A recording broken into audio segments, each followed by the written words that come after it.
Senhor, comece a atrair a presença do Senhor, comece a chamar a presença do Senhor neste lugar, comece a abrir os seus lábios e invocar agora a essência da adoração, para que ela venha habitar em nossos pensamentos, em nossas vidas nesse lugar. Que não seja um culto comum.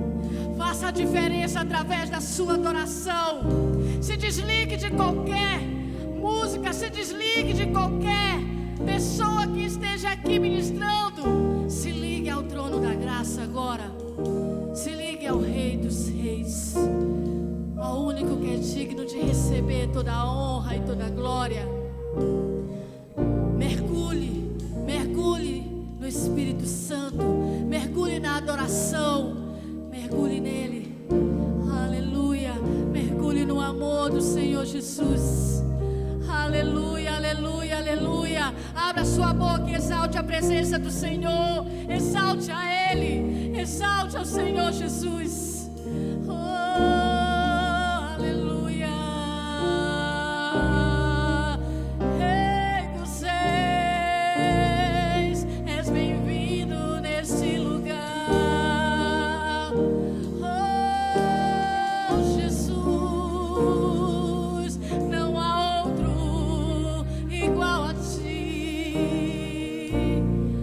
Senhor, igreja, ó profundidade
levando seus pensamentos até o trono da graça. Aleluia. E dando o seu melhor a Ele e a sua adoração. Tu és maravilhoso, Jesus. Obrigada pela tua presença neste lugar, Senhor.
nome do Senhor Jesus. Dê um glória a Deus bem forte a Ele. Aleluia. Aleluia. Amém, Jesus. Fiquei um tempo sem trabalhar, mas depois voltei para a escala de plantão. E agora nós estamos trabalhando normalmente de segunda a sexta. E cada um vai assim, levando a sua vida, lutando, pelejando. E aqui ou acolá a gente recebe uma notícia não muito boa, né? Nós somos pegos de surpresas por notícias que jamais nós pensamos que receberíamos. Porque sempre que nós projetamos alegria, felicidade, isso é lógico, ninguém aqui é doente para projetar tristeza no seu coração. Mas em meio a esse percurso, nós enfrentamos muitas adversidades.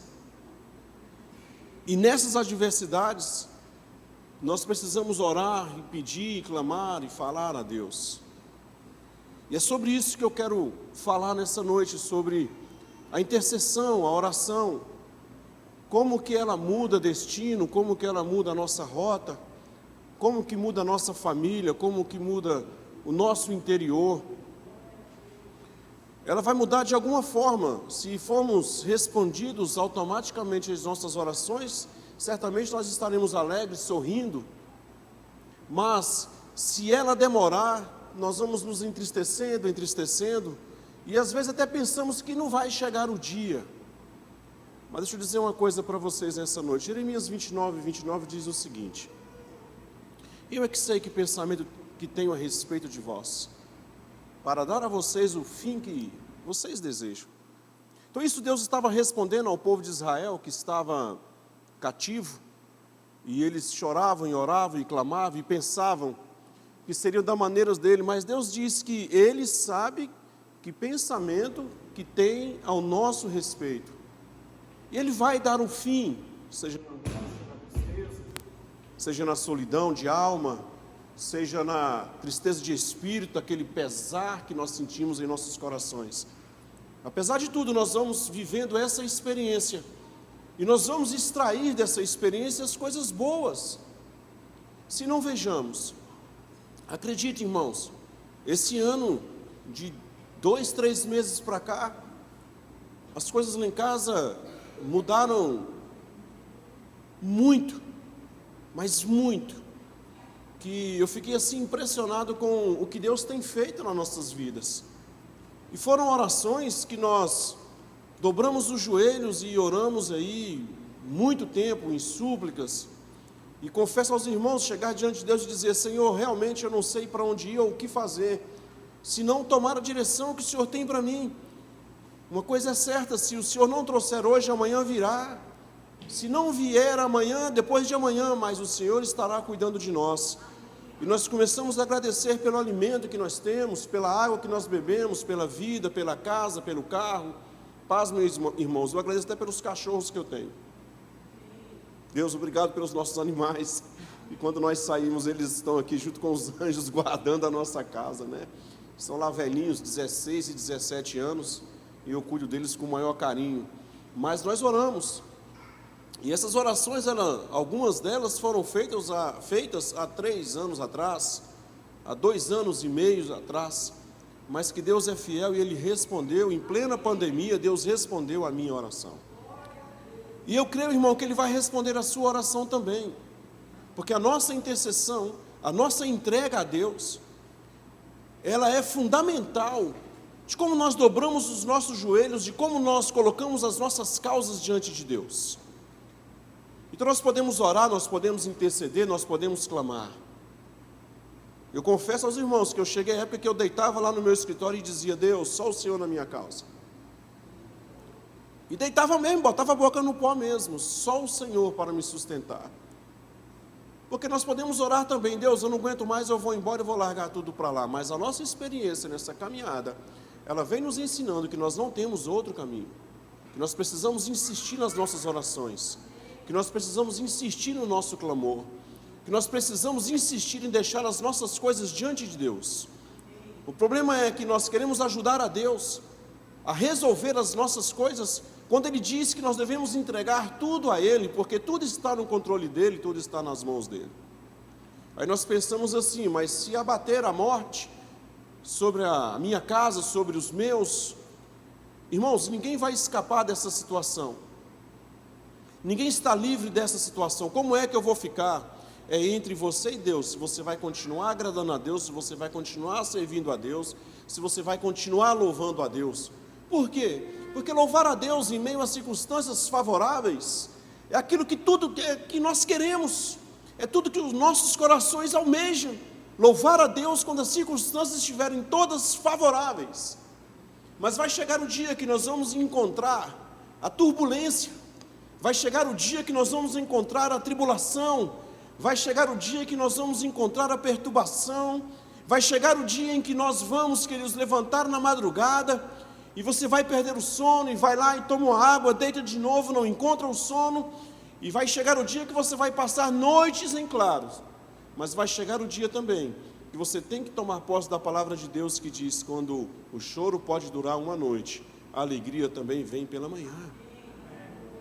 Uma vez eu cheguei e disse a Deus assim: Deus, eu sinceramente estou cansado desses dias de José, porque a vida de José não foi muito fácil, e eu estou cansado desta vida, e eu quero ver o dia em que vai chegar na minha vida, o dia de Zafenat Paneah, ou seja, o dia em que Faraó trocou o nome de José para Zafenat Paneah, o resolvedor de causas impossíveis, o dia que ele vê os seus sonhos realizados, o dia em que Deus cumpriu a promessa na vida dele, tornando José a segunda pessoa no Egito, acima dele só Faraó. Deus, que dia que o Senhor vai trocar o meu nome de José para Zafenat Paneah, ou de Ademar, para qualquer outro nome, porque as coisas estão difíceis. E então Deus, Ele, na sua infinita misericórdia e sabedoria, o tempo está nas suas mãos, todas as coisas estão nas suas mãos, e tudo que Ele criou é perfeito. Ele criou você na perfeição, você é único, e Deus te criou para uma causa, Deus te criou para um projeto. E todas as vezes que nós vamos falar de projetos de Deus, nós temos que entender que nós vamos passar por fases nas nossas vidas de construção, porque o engenheiro, ele não vai chegar simplesmente planejar aquela planta e dizer: toma, construa. Não, ele vai para a faculdade, ele vai calcular o ferro, ele vai calcular o peso que vai aguentar, ele vai te entregar essa planta e você vai estalar os dedos e não vai surgir uma construção. Você vai passando por esse processo dia a dia, momento a momento. Assim é Deus na construção das nossas vidas, assim é Deus para nos levar ao projeto que Ele tem para nós. Para uns, pouco tempo, para outros, muito tempo, para outros, um tempo médio. Orações são respondidas no estalar de dedo, orações levam anos para serem respondidas. Orações pode levar um mês, pode levar um ano, a minha levou 2 anos e meio, quase 3 anos, mas sempre na confiança de que Deus iria trazer o melhor. E nós vamos vivendo, queridos. Então veja bem, nós podemos extrair coisas boas das crises. E este ano, eu estava conversando com o apóstolo, que esse ano tem sido, em termos financeiros, o melhor ano da minha vida. O melhor ano da minha vida. Porque foi como o apóstolo disse, não é a questão de um carro novo que vai determinar, não é a questão da casa nova, mas é a questão que vai determinar a sua vida, é a sua fidelidade com Deus nos seus dízimos, nas suas ofertas. O problema é que na crise nós sacrificamos aquilo que nós temos. Na crise nós sacrificamos a semente. Eu digo porque eu já passei por isso. E aprendi que a única coisa que eu não devo sacrificar é a semente, porque eu preciso dela para multiplicar. Você pode aplaudir a Jesus? Amém? Amém?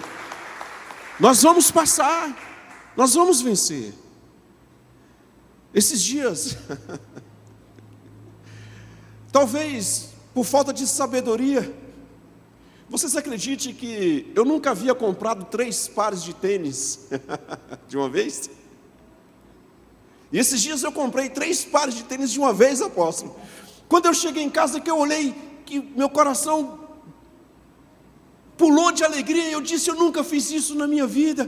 É sinal de que eu tenho aprendido que Deus tem o melhor para mim, que chegou o meu tempo. E eu comecei a chorar, irmãos, eu comecei a agradecer a Deus. Não que eu não tivesse recursos, mas talvez a sabedoria para administrar esses recursos, nunca me levou a esse nível de comprar 3 tênis de uma vez. Eu digo, meu Deus do céu, para muitos pode parecer assim, poxa bispo, mas uma coisa tão insignificante, mas para mim, representa muita coisa da resposta de oração que Deus tem para mim, e Ele vai responder a sua oração também, por menor que ela seja. Amém? Diga assim para o seu irmão, Deus vai responder a sua oração. Amém? Diga com convicção, Deus vai responder a sua oração.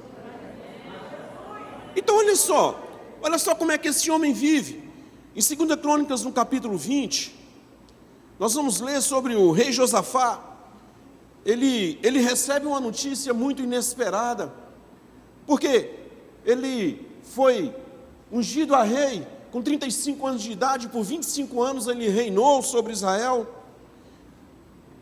E ele então começa a mudar a história de Israel, porque ele combate a idolatria, ele combate aquele pecado que traz peso sobre o povo, porque Deus diz a Moisés, que fala assim, olha, vocês não terão outros deuses diante de mim.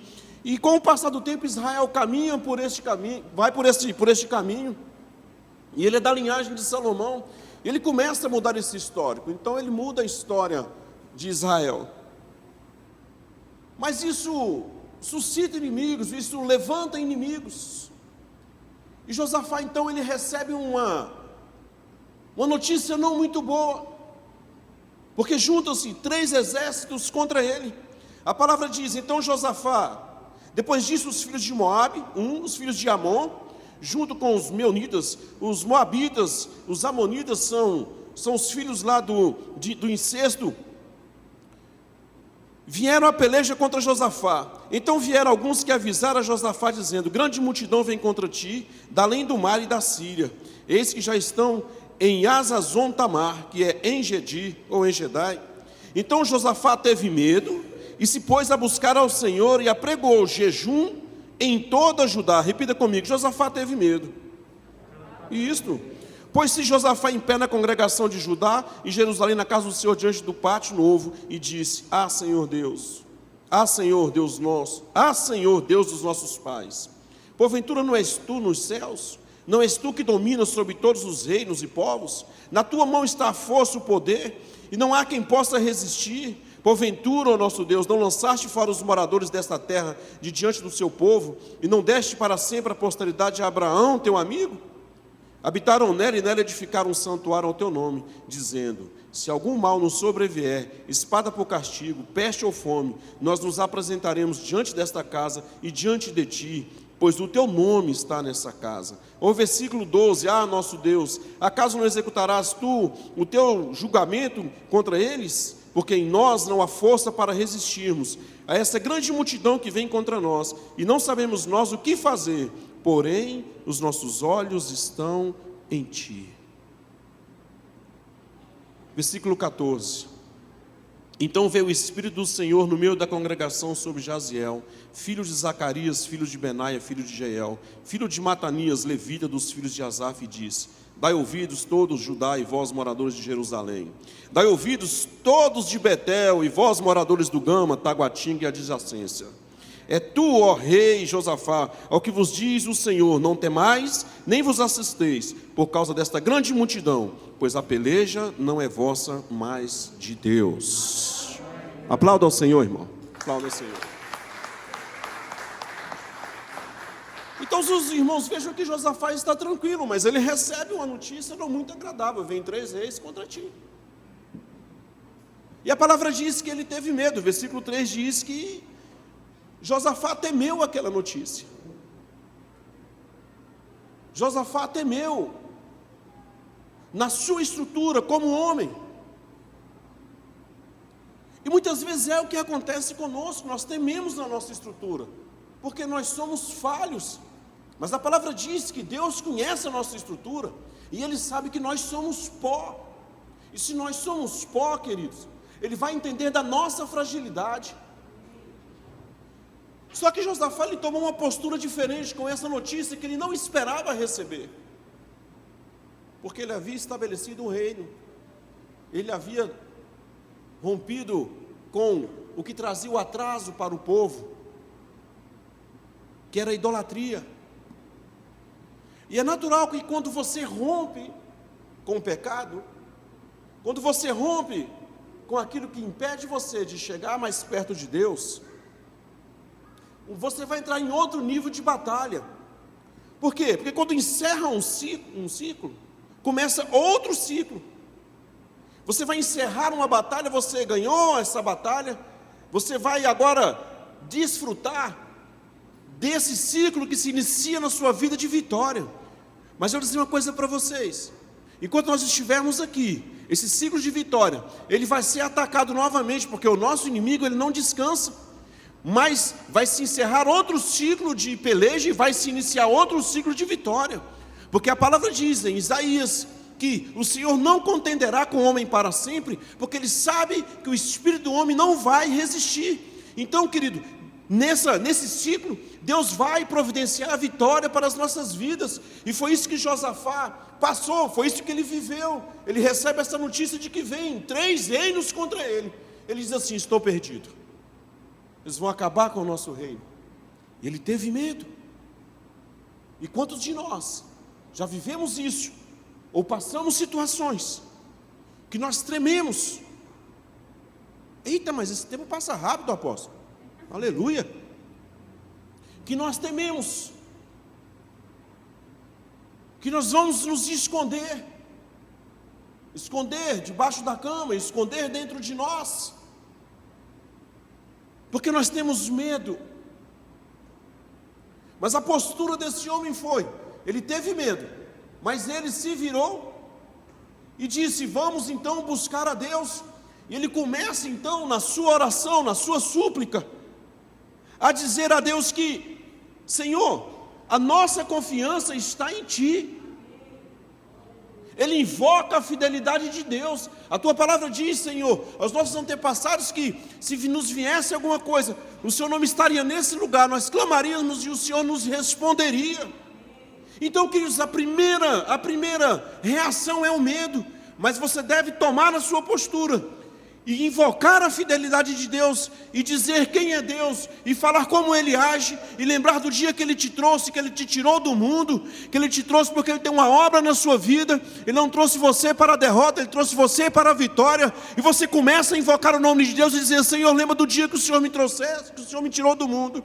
Senhor, lembra do dia que o Senhor mudou a minha vida. O Senhor não me trouxe até aqui para me tornar um derrotado, o Senhor me trouxe até aqui para me levar à frente, para estar, meu Deus querido, alcançando a Tua vitória para a minha vida.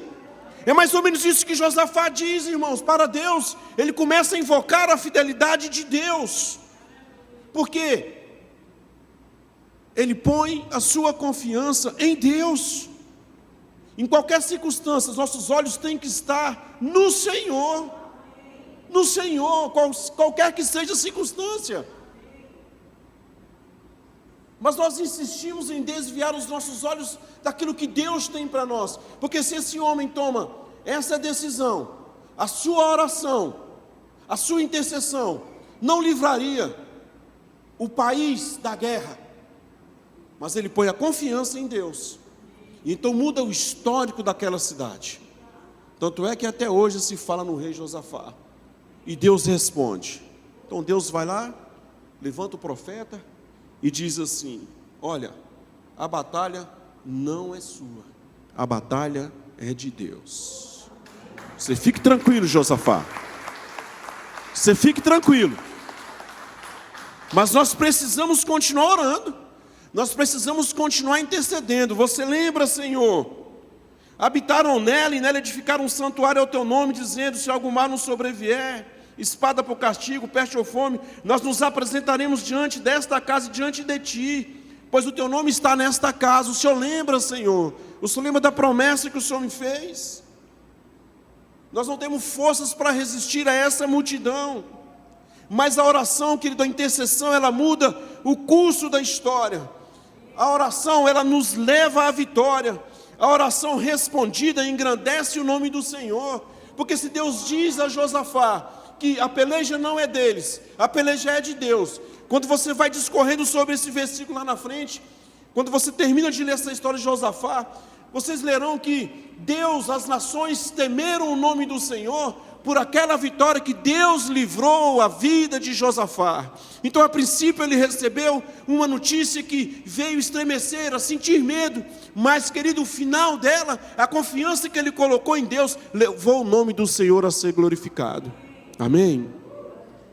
É por isso que quando nós recebemos uma sentença contrária, nós temos que ter um entendimento, que mesmo na sentença contrária, Deus pode trazer essa sentença ao nosso favor. E isto aconteceu comigo. Uma sentença contrária, Deus reverteu e colocou ao meu favor, queridos. Às vezes nós recebemos um diagnóstico que nós não esperaríamos receber, mas nós recebemos. E aí, o que nós vamos fazer? Dizer que o Senhor é nosso Deus, ou dizer: Senhor, onde é que o Senhor estava? O que o Senhor fez? Por que o Senhor deixou chegar a esse nível? Muitas vezes Deus vai deixar chegar a esse nível, porque Ele precisa de uma reação sua, para que Ele possa estender as suas mãos sobre a sua necessidade, para que Ele possa trazer o suprimento que você está esperando. Senão seria muito fácil, queridos. Porque Deus conhece os nossos corações. Então, a oração no tempo de Deus, tudo é perfeito e agradável. Essa intercessão mudou a história de uma nação. Amém? Se você for lá em João 17, você vai ler sobre a oração intercessória de Jesus. E ele está numa situação muito difícil, muito complicada, porque ele vai enfrentar o Calvário. Ele começa então a orar pelos seus discípulos. Então os irmãos, note que quem já leu essa oração, Deus então está pedindo para ele assim: olha, eu não rogo que, Jesus está pedindo para ele, eu não rogo que os tire do mundo, mas que os livre do maligno. Olha, Senhor, eu estou te pedindo para que o Senhor os proteja, para que onde Ele estiver, esteja eu também. Mas nessa oração há algo interessante. Por quê? Porque o rogo é uma súplica, é uma divindade, é uma oração, uma prece. E nessa súplica, nessa oração, Jesus fala do Pai para os discípulos: o Senhor me deu, eles são teus. O versículo 3 de João 17, o versículo 7. E ele também fala dos discípulos para o Pai, no versículo 15, no versículo 19, no versículo 20. Esta oração que Jesus faz, intercedendo pelos seus discípulos, Ele já está orando por nós, porque Ele fala assim: eu não estou orando ou rogando somente por esses que estão aqui, mas por aqueles que vierem até a mim, que o Senhor vai entregar nas minhas mãos. Entenda, queridos, que nessa oração Ele já estava orando por nós, Ele já estava intercedendo por nós, pela minha vida, pela sua vida. Eu rogo para que o Senhor os livre do mal, que o Senhor os livre do maligno. Então a oração, a intercessão, ela pode mudar uma vida inteira, uma família inteira, uma casa inteira, uma igreja inteira, uma nação inteira. Pode mudar as circunstâncias da sua vida. Você pode estar passando maus momentos, você pode estar passando dificuldades, mas eu quero que você saiba nessa noite, que saia daqui com a consciência que Deus está no controle da sua vida, seja o que você esteja passando ou vivendo. Eu não sei o que você passou, eu não sei a notícia que você recebeu, mas eu quero dizer para você que na leitura da palavra, Jesus já intercedia por você. Que nós sejamos, irmãos queridos, como Josafá. Sim, sentimos medo, isso está dentro de nós, o medo está dentro de nós. Mas a confiança também está dentro de nós. A confiança está naquilo que Deus pode fazer e que Ele irá fazer. A única coisa que você não pode fazer é ficar parado, esperando as coisas acontecer. Vá para a oração, vá para a intercessão, vai pedir a Deus, vai clamar a Deus, porque Ele vai responder a sua oração no tempo difícil. Porque Jesus, na sua oração intercessória, Ele já orava por você, Ele já clamava por você, Ele já apresentava você diante de Deus. E Ele também nos dá um alento: olhe, fique tranquilo, vocês terão tribulações, mas saiba de uma coisa, que vocês também serão mais do que vencedores. Então, em meio à notícia difícil, em meio à tribulação, vai vir junto com ela, eu não sei por quanto tempo, mas vai vir também o socorro do Senhor para a sua vida. E nós vamos ficar como Miriam, nós vamos cantar lá do outro lado. Nós vamos estar lá do outro lado, só o Senhor é Deus. Eu não tenho palavras para agradecer a Deus, eu falei isso para Deus: Senhor, por mais que eu cante, por mais que eu fale, eu não tenho palavras para te agradecer, eu não encontro palavras para te agradecer, porque até aqui o Senhor me trouxe. Amém, queridos? Vamos colocar de pé?